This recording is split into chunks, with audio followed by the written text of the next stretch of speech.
في سنة 2013 قرر شاب روسي اسمه بافل دوروف يغير شكل الإنترنت وطريقة التواصل اللي الناس بتتعامل بيها.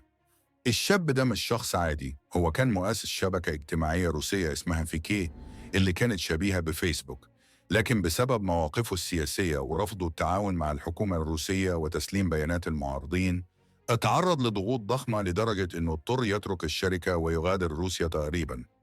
بعدها قرر دوروف يبدأ مشروع جديد، برنامج مفيش أي حكومة تقدر تخترقه أو تتجسس عليه.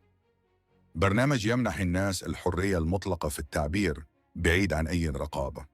ومن هنا ظهرت فكرة تيليجرام. كانت الفكرة بسيطة لكنها قوية: الخصوصية فوق كل شيء، حتى لو كانت ضد الحكومات نفسها.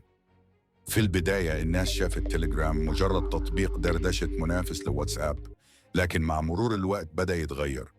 بدأت تظهر جروبات سرية وغريبة داخل التطبيق، جروبات مغلقة فيها أشخاص من كل أنحاء العالم، ناس مش بتتكلم عن الطبخ أو الرياضة، لا، كانوا بيتناقشوا في أمور أكثر خطورة. في سنة 2015 وقعت الهجمات الإرهابية في باريس، واللي راح ضحيتها العديد من الأبرياء. التحقيقات كشفت إن الإرهابيين استخدموا تليجرام للتواصل والتخطيط. لما الأجهزة الأمنية حاولت تراقب المحادثات، اكتشفوا إنهم مش قادرين، لأن المحادثات كلها كانت مشفرة. وحتى بافل دوروف قال: أنا معرفش الناس دي بتقول إيه ومش ناوي أعرف. هنا بدأت الحكومات تشعر بالقلق. إزاي برنامج على الموبايل ممكن يستخدم لتنظيم عمليات إرهابية ولا في جهة تقدر تراقبه؟ بدأت دول زي فرنسا، ألمانيا، أمريكا وروسيا تطالب بتقييد التطبيق. لكن دوروف كان بيرد: الخصوصية مش قابلة للنقاش. حتى لما طلبت روسيا منه يسلم مفاتيح التشفير، رفض بشدة وتمنع البرنامج في روسيا لفترة، لكنه رجع مرة تانية من غير أي تنازلات. لكن المشكلة كانت أكبر من الإرهاب. تيليجرام أصبح ملاذاً للمجرمين الإلكترونيين. الهاكرز بدأوا يستخدموه لبيع بيانات مسروقة، بطاقات بنكية وأدوات اختراق. ناس بدأت تبيع برامج تهكير، ملفات تجسس وفيديوهات خاصة مخترقة من أجهزة هواتف. وكل ده بيتم داخل جروبات سرية بتدخلها برابط سري أو بدعوة من شخص موثوق. في ناس مجرد ما تضغط على رابط تلاقي نفسها تسرق منها كل حاجة. وفي ناس صورهم وفيديوهاتهم الخاصة اتباعت في جروبات ضخمة ووصلت لأثرهم وشغلهم وتعرضوا للابتزاز. الدول كلها كانت عاجزة. التطبيق ده مش بيخزن البيانات في سيرفر واحد، السيرفرات موزعة في دول مختلفة، وكل دولة مش مرتبطة بالقوانين الدولية. يعني لو ألمانيا طلبت بيانات من تيليجرام، ممكن يردوا ويقولوا البيانات مش عندنا. ولو أمريكا حاولت توقف جروب، الجروب يفتح تاني في ثواني باسم جديد.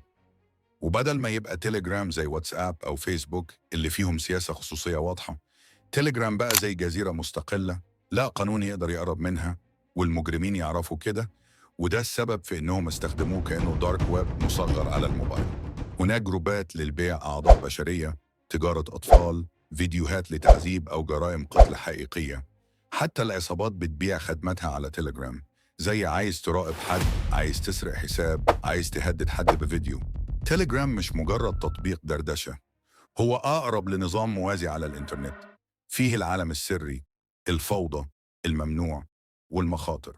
فكر كويس قبل ما تدخل جروب مش معروف، قبل ما تضغط على لينك مجهول، أو تتكلم مع شخص مش واثق فيه، لأن ضغطة واحدة ممكن تغير حياتك كلها وتدخلك في عالم مفيش مخرج منه بسهولة. الأمر الأكثر خطورة هو إن كل ده بيتم في سرية تامة. المحادثات بيتم مساحها تلقائياً، الهويات مش ظاهرة، والأرقام مخفية. وحتى لو الحكومة دخلت على جروب، عمرها ما هتعرف توصل لمين الأدمن أو من ورا الجروب ده. بعض الناس بيقولوا إن بافل دوروف مسؤول عن اللي بيحصل، لكن هو دايما بيرد: أنا صنعت أداة، اللي بيستخدمها غلط هو اللي يتحاسب. لكن الحقيقة الأداة دي اتحولت لسلاح بيهدد الأمن في كل مكان. رغم المخاطر والأنشطة الغير قانونية اللي حصلت على تليجرام، التطبيق لسه مستمر وشائع في أنحاء مختلفة من العالم. السؤال المهم هو ليه الحكومات ما حظرتهوش نهائياً؟ الإجابة على ده بتتعلق بعدة أسباب. أولاً، تليجرام بيعتمد على توزيع بياناته على خوادم في دول مختلفة، وده بيخلي من الصعب على أي حكومة التحكم في البيانات أو الوصول لها بسهولة. حتى لو حاولوا يحظروا التطبيق، الناس ممكن يوصلوا ليه باستخدام في بي إن أو طرق تانية عشان يتجاوزوا الحظر. ده اللي بيخلي تليجرام صعب يتوقف. ثانياً، تليجرام بيقدم مستوى عالي من الخصوصية للمستخدمين مش موجود في تطبيقات تانية، وده بيجذب ناس زي المعارضين السياسيين والصحفيين والنشطاء اللي محتاجين تواصل آمن بعيد عن المراقبة. في بعض الحالات تليجرام بيبقى أداة لحرية التعبير، خصوصاً في الدول اللي فيها قمع سياسي.